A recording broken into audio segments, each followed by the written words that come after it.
What's happening, everyone? This is going to be a review of the Chapter 4 Unit Circle test. This is going to be a walkthrough of the paper that I gave y'all so you can be successful on the test next week. So let's get right into it. The Chapter 4 Unit Circle test. Question number 1. We want to write an equation of the tangent function with a period at 3 pi over 8, a phase shift of negative pi over 5, and a vertical shift negative 2. So when we were thinking about this, I'm given a lot of information. I know it's going to be a tangent function. I know it's going to have a period of 3 pi over 8. We see this phase shift and this vertical shift.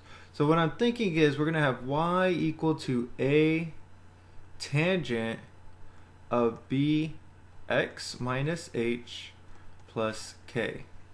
That's going to be the parent function. Now, A is going to handle my amplitude or my vertical stretch or shrink. None of that's happening here, so I don't have anything for A. And then B, that's going to be my period. Well, I do see that we have a period change here. So remember, for tangent's period, it is happening every pi.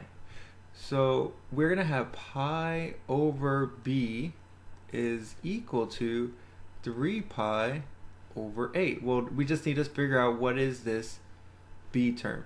So let's see, we can get 8 pi is equal to 3 pi b, and then divide both sides by 3 pi. So those are going to divide out, divide by 3 pi there, and I'm left with, and then those pi's divide out, so b is going to be what's left over, those 8/3. So now I know that y is equal to tangent of 8/3 parentheses x, and then this h is going to be my phase shift. So it says minus pi over 5, so to me that's saying that's to the left pi over 5 times. And remember, if it's going to the left, that means adding. So we have what's happening like this, minus and negative, so it's turning into a plus sign, plus pi over 5. Close parentheses, and a vertical shift minus 2, so that's just going to be minus 2. So there is my equation for that tangent function with all those attributes that we need. Big thing to remember is that the period for tangent is pi, whereas the period for the sine and cosine functions are going to be 2 pi. Alright, here we go. Question 2. State the period y equal 2 sine 4 parentheses x plus pi minus 1. So here I see two pieces of information. So we have sine and that b term, which is 4. So that's what's going to give me that period. So sine is going to be 2 pi over b is equal to that period. Well, that b term is 4, so we're going to have 2 pi over 4. That's going to be my period. And 2 pi over 4, let's simplify it, that's going to be pi over 2. So that's going to be my period. So you really just need to remember that formula. Jumping into question 3, what values are equivalent to arc cosine of square root of 2 over 2 on the interval? So remember, for arc cosine right here, that just means inverse cosine of square root of 2 over 2. Just two different ways to write it. You got to know both ways. And we want to look on the interval 0 to 2 pi inclusive. So that's pretty much our unit circle. So let me draw out a circle here. And in our circle, there are my quadrants.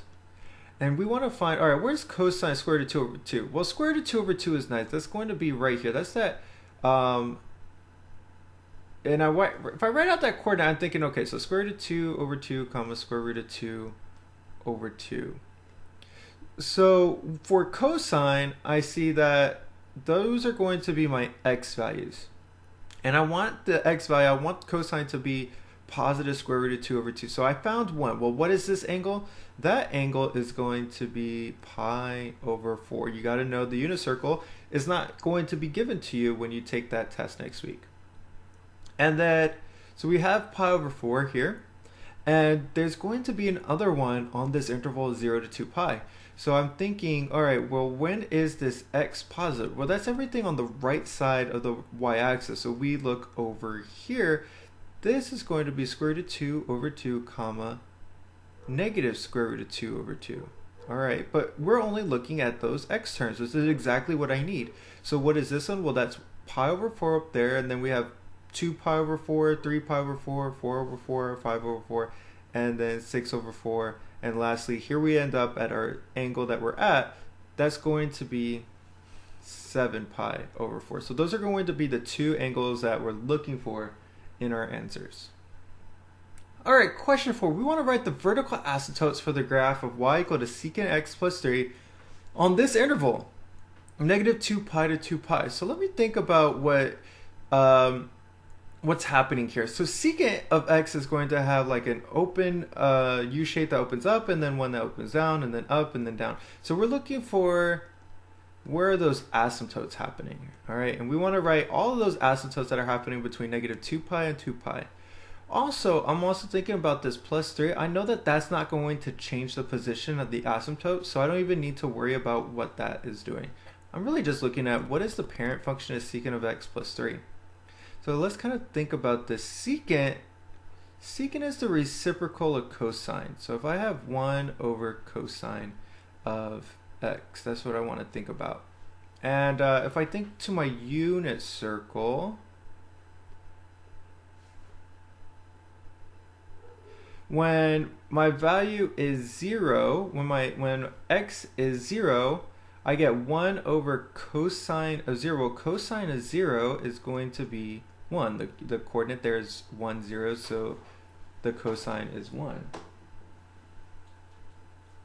And if I get 1 over 1, that's equal to 1. So I know that secant of x is starting here. And it looks like that. Well, over here at pi over 2, I see we got more stuff happening. So this is going to be, we have 0, 1 for that coordinate. Well, at pi over 2, let's say pi over 2 is right here. If I take this 0 coordinate, so if I have cosine of pi over 2, I get 1 over 0. Well, I can't divide by 0, so that's where the graph is undefined. So I have an asymptote here. And then at pi, it's negative 1, so put pi right there. So then we have a negative 1 happening. And then I have another asymptote. So I have all these asymptotes happening, and I notice that it's happening at pi over 2 and 3 pi over 2. So I have an asymptote, a vertical asymptote,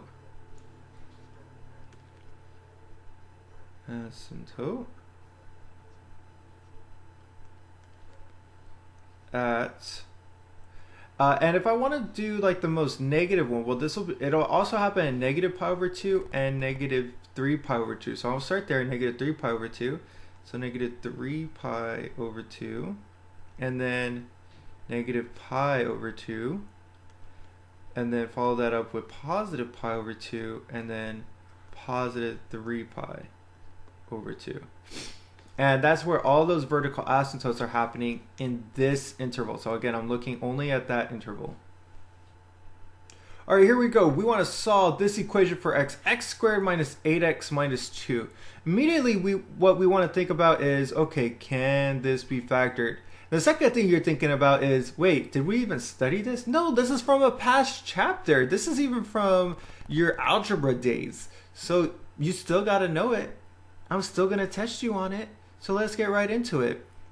What I see here is that this cannot be factored, and if something cannot be factored, I don't think of anything else. I go straight into the quadratic formula. So the quadratic formula is x equal to negative b plus or minus the square root b squared minus 4ac all over 2a. And let's figure out, let's just substitute those numbers in. So x equal to negative 8 plus or minus the square root of negative 8 squared minus 4 times 1 times negative 2 all over 2 times 1. Let's just keep simplifying this. Well, negative 8 is positive 8 plus or minus the square root. Well, then that's going to be 64 plus 8, okay, divided by 2. And then 64 plus 8, that's going to be 8 plus or minus square root. Let's see, 64 plus 6 is 70, plus another 2 is 72. And there is no square root of 72, so let's see if we can simplify this. I'm pretty sure I can divide that by 4. So let's see, I can do square root of 72, square root of 4, and the square root, let me think. 4 goes into 72. 64. So 16 would be 64.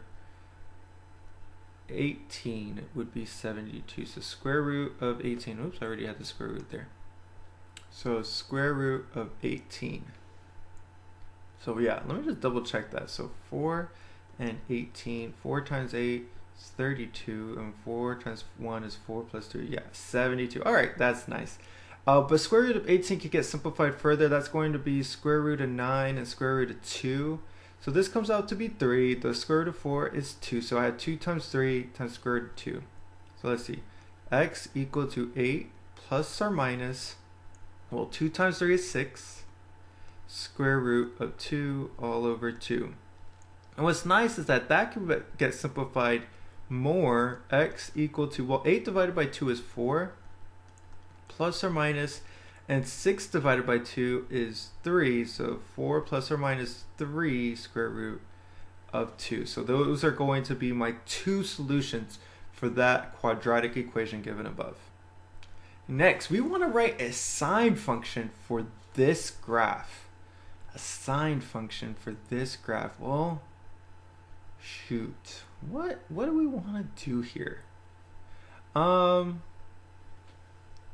Let's figure out some stuff about this. So as I'm looking at this, first thing I notice is that my amplitude is 1. I go from -1 to +1, so I know my amplitude's not changing. I know this is a sine function, so I know we have a sine function. I know my amplitude change is none.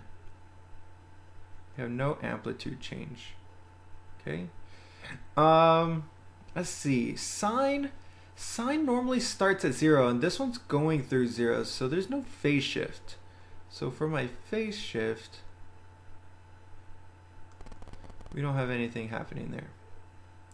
And then, let's see, is there any vertical displacement? So I start at 0, so my midline is 0, and then go up 1, down 1. So there's no vertical shift.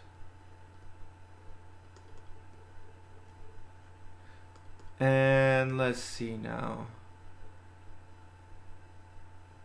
Is there some sort of reflection? Well, I can't really tell here, but at pi over 2, let's see, at pi over 2, what do we get? Well, actually, the very first value after sine is going to be +1. So again, on the unit circle, it goes from 0 right here up to 1 over here. So I do go up to 1 first. So there's no reflection. What I can tell though is that we have some sort of period change. So I want to write down my formula for period. I know that we're going to have 2 pi over b is going to be equal to my period. What I want here is this b value, but I need to figure out the period from the graph. So that's what's going to be kind of difficult about this, is that our period is changing. So it looks like we have, let me get my eraser out.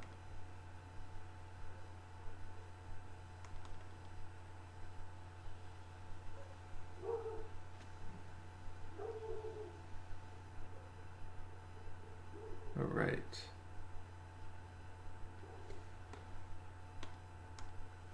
So it looks like my period's changing, but it's not like pi over 4. I think this term right here is going to be pi over 6. So let's see, if that's pi over 6, because there are just no real numbers that are really nice to play with. So that's pi over 6, and then this next time we get up to top of a hill, that looks like it's, let's see, pi over 6, 2 pi over 6, 3 pi over 6, 4. It looks like that's 5 pi over 6. Okay, so what I want to do is I want to subtract these. So 5 pi over 6 minus pi over 6. Well, what do I get for that? I get 4 pi over 6, which is equal to 2 pi over 3. So that's my period. So I see we have 2 pi over b is equal to 2 pi over 3. So if you look in here, we have 2 pi in my numerator, so b is obviously going to be 3. So now I just need to put it in my function. And since we don't have any other transformations happening here, we just need to put in the b value. So we're going to have y is equal to sine a 3x, or 3 theta, doesn't really matter, but 3x, 3 variable. And that's the only transformation that's happening here. So you got to know how to find the periods from the graphs as well.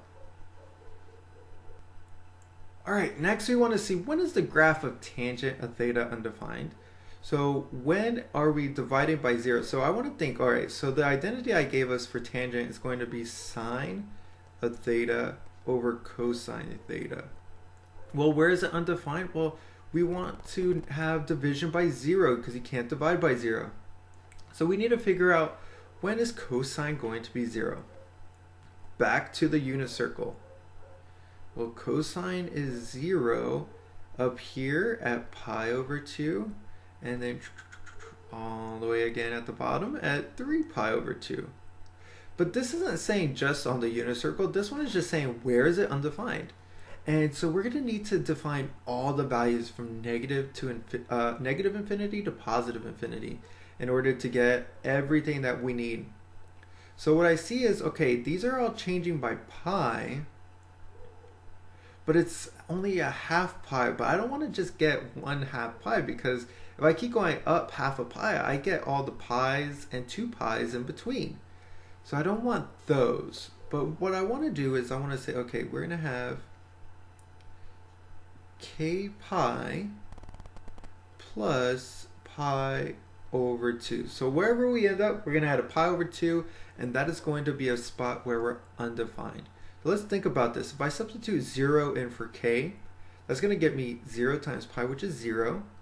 And then I'm going to end up at pi over 2. Well, is that a point where it's undefined? Yeah, pi over 2 is.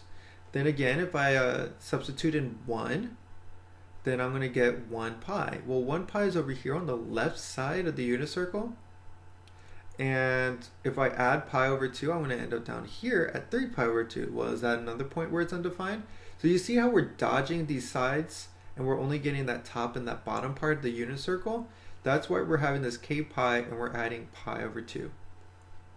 All right, next we have, what is the exact value of cotangent of 480 degrees? So cotangent, I'm thinking of cosine over sine. We need to figure out, where is this 480 degrees? So that's not on the unit circle and it's in degrees. So what I want to do here is take this 480 degrees and subtract 360 so that it will be on the unit circle. So we actually end up with 120 degrees. Well, if we think to the unit circle, let me draw an actual circle.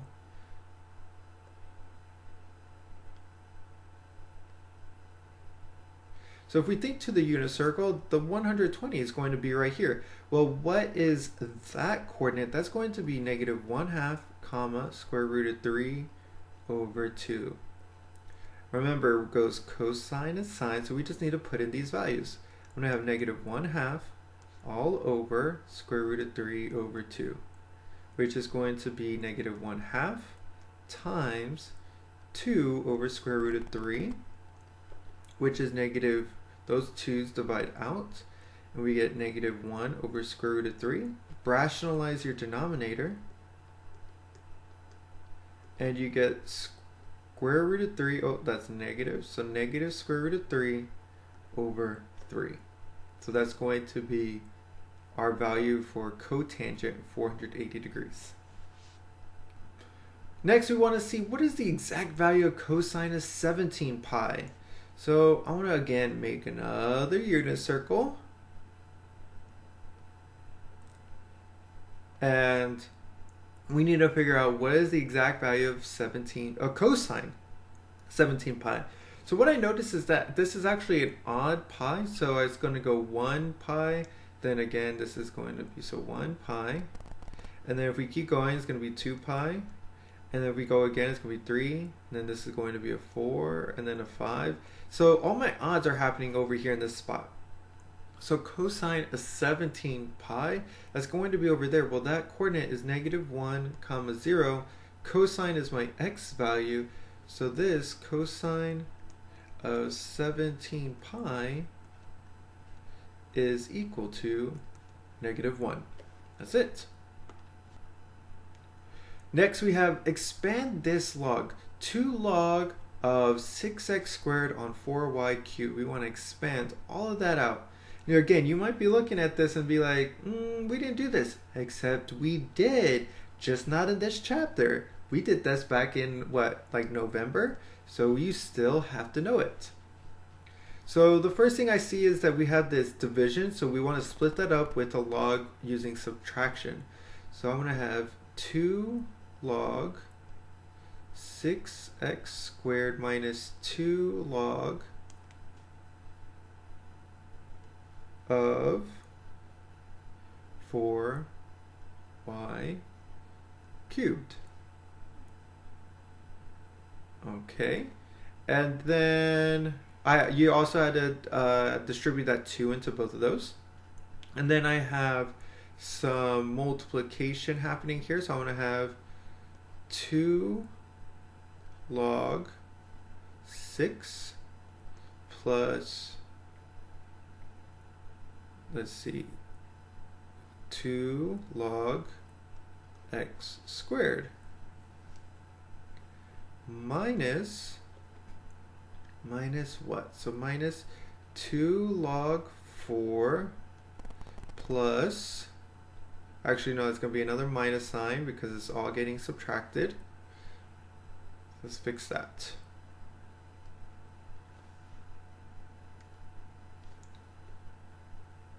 Minus 2 log of y cubed. All right, let's see, what else can I fix here? Well, we have 2 log 6 minus 2 log y to the 4th. Okay, let's actually think of, if I put those two things together, I get, well, let's just keep going with this. Let me see, if I put this in, I want to get squared, 6 squared, so this is going to be log of 36, because 6 squared is 36, plus, now this 2 I'm actually going to bring down and multiply it, so 4 log x minus, and then this 2 I'm going to bring in, so minus log 4 squared is going to be 16 minus 2 log y cubed. So that 3 is going to go down and get multiplied, minus 6 log y cubed.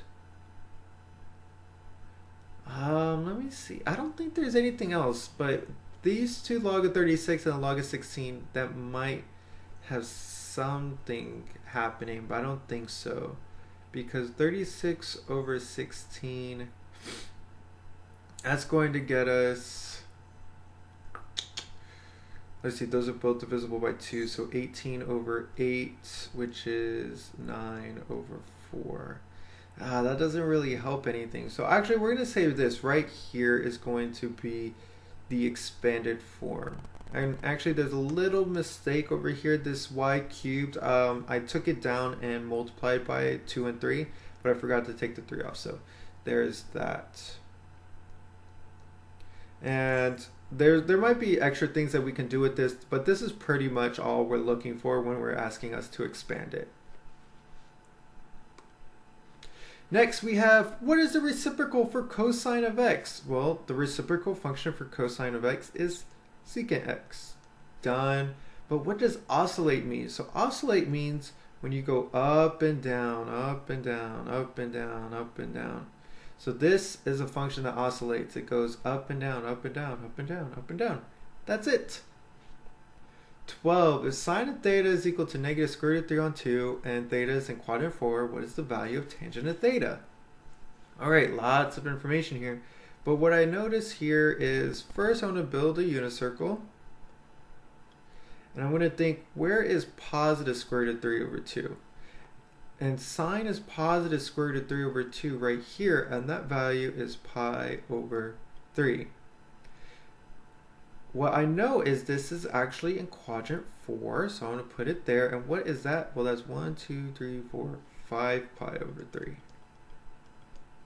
So this value is 5 pi over 3. And if this is 5 pi over 3, this coordinate is going to be 1/2, comma, negative square root of 3 over 2. And what is the value of tangent? Well, tangent is going to be sine over cosine, so y over x. So we're going to have negative square root of 3 on 2 all over 1/2. We simplified that. That's going to be negative square root of 3 on 2 times 2 over 1, which is going to be equal to the negative square root of 3. That's it. All finished with that. Question 13. We want to write a tangent function with the following attributes. It has a period of 6. Again, we're looking at tangent function, period of 6. Phase shift left by 6 pi over 7, so I'm already thinking negative.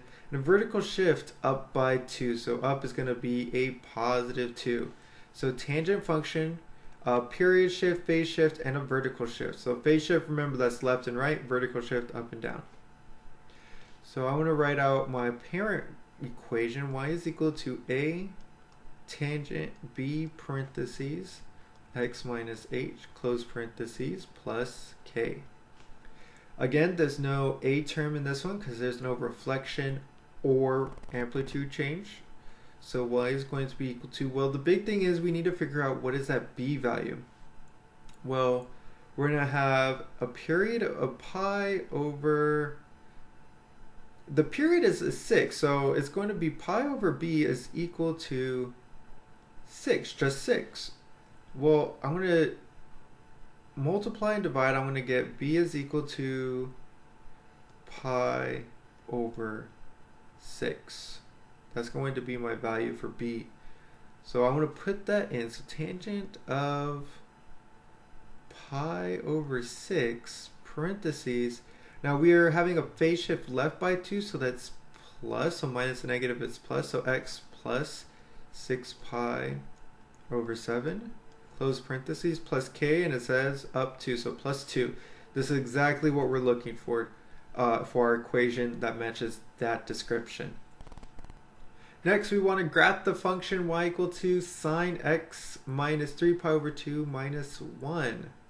Alright, this is just going to be a sketch, but you'll get the idea. So if I start here, let me also think about a unit circle as I'm doing this. Alright, so if I substitute in 0 for sine of x, I normally, so as sine normally starts at 0. Well, I need to go left, or I need to shift this to the right 3 pi over 2 because it says minus 3 pi over 2, which means to the right 3 pi over 2. So this is pi over 2, this is pi, this is 3 pi over 2, and then I need to go down 1. So I'll put it right there. And then my next one is pi over 2. Well, sine of pi over 2 is 1. So normally I'm up here, but then I need to go to the right 3 pi over 2. So 1, 2, let me put in some tally marks. So 3 pi over 2 at 1, but then I need to go down 1. So there's going to be it right there. And then I'm over here at pi, sine of pi is 0. And I need to go to the right 3 pi over 2. 1, 2, 3. And then down 1. And then sine of, let's see, 1, 2, 3 pi over 2. Well, this is really going to be just sine of, that's normally negative 1. So I go here to negative 1, but I have to go to the right 3 pi over 2. So 1, 2, 3, and then down 1. And you can see this oscillation happening. So I can just follow this pattern because we know what the sine function looks like. So I'm just going to keep following this pattern to make the graph. Then we connect everything in a smooth curve. It's a little tough on the computer.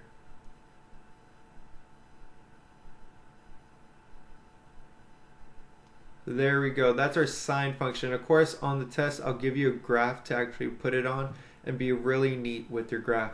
Remember, I kept telling people that you weren't being neat enough, and it's because you weren't following these guide points. You're not putting in those points like I'm putting in. But once you get a few, you get the pattern. You just keep following the pattern that you find. Next, the height above sea level in feet of a signal buoy's transmitter is modeled by that function. In rough waters, the height cycles between 1 and 10 feet, with 4 seconds between cycles. Find the values of A and B.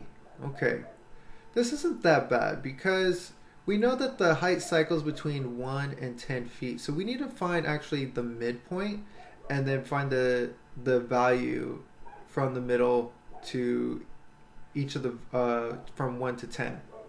In fact, we actually don't need to find the midpoint. The midpoint's actually kind of already given at 11 halves. So we just need to figure out 10 minus 1 divided by 2. That's going to be 9 over 2. That's going to be my amplitude. So remember, it's going to be your max minus your min divided by 2 for your amplitude. So we know that the height is going to be equal to 9 halves sine, well, we need to figure out the period. Well, the period is 4 seconds, so we just need to take 4 seconds. We know it's going normally 2 pi over b is equal to 4. So to figure out b, we just need to divide by 4. So 2 pi over 4 equals b. So b is pi over 2. So for b we get pi over 2 time plus 11 halves. So that's going to be our answer for that. And lastly, we have this beautiful love letter that someone wrote to cosine. I wish someone would write me a love letter. But let's go ahead and see what this person wrote to cosine. My beloved cosine, although we have never met, I have loved you from afar for as long as there have been stars in the sky. I have tried to catch up to you so many times, but our paths just never seem to cross. We frequent the same places, but never at the same times. Never getting to meet you is making me crazy. My friends say I've been acting bipolar lately, always up or down, never in the middle. If only I could break down the fences around my heart. Maybe then I could work up the courage to tell you how I feel face to face. Well, we need to determine who is this letter written by. And what we mean by that is which of the trig functions was that written by. And then what's the evidence that gives that to us? So let's actually get the evidence first, and then we'll say who it was written by. So we see here they've never met. So it's two things that are not crossing ever. And then again, here's the same clue, just never seem to cross. Now they frequent the same places but never at the same time. So what that's telling me is that they go through the same points but at different x values. So same places but never at the same times. And then never getting to meet you is making me crazy. Bipolar lately. Now this one's interesting because it's always up or down. So for me already that's tipping me off that that's going to be a function that goes up and down. Now that's a lot of the evidence. Now which function that is going to do that? Well, this letter is written to cosine. So cosine, let's think about that graph. Cosine starts here at 1, then goes down to 0, and then -1, and then 0, and then 1. So my first kind of idea was maybe this was written by secant, but secant actually goes up like this. So you can see actually that they're meeting. But so from there, I was like, okay, maybe not secant. Maybe it's cosecant. And if you look at the graph of cosecant, it actually opens up like this. And then, let's see over here like this. So you can see that they get really close, but they actually never meet. It's very, very sad that they can never meet. They're almost like parallel lines. They're in love, but they can never meet. So that's all the evidence. Yes, they never cross. It always goes up or down, and it's never in the middle. And they actually go to the same points. You can see like they're going through the same. Ooh, that was a bad line. You can see that they're going through this y value of 1 and then this y value of -1, but never at the same time. So our function is actually going to be cosecant. Well, I've already explained what are the 3 statements that support this and what that's telling us about the graph features. This is what's given here. So there's cosecant. Really follow this review. You got to be able to do this. The test is going to look just like this review. If you need help, let me know. Text me, call me, send me an email, do a smoke signal, and we'll be able to help you with whatever you need. My name is Mr. Hernandez, and I'm always here to help.